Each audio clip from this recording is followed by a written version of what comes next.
शक्ल तो मनूस थी, उसकी बातें भी याद थू थी। ये मैडम जिसके साथ खेल रही थी ये कोई खिलौना नहीं, मेरी रूह थी। और जेठालाल तो यूं ही बदनाम था, असली व्यापारी तो तू थी।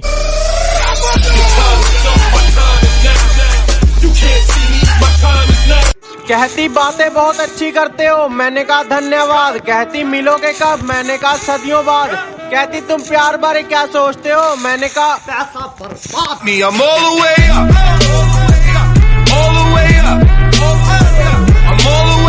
वो गलतियां बहुत करती थी और आखिर में भी उसने गलती कर दी, चंपू से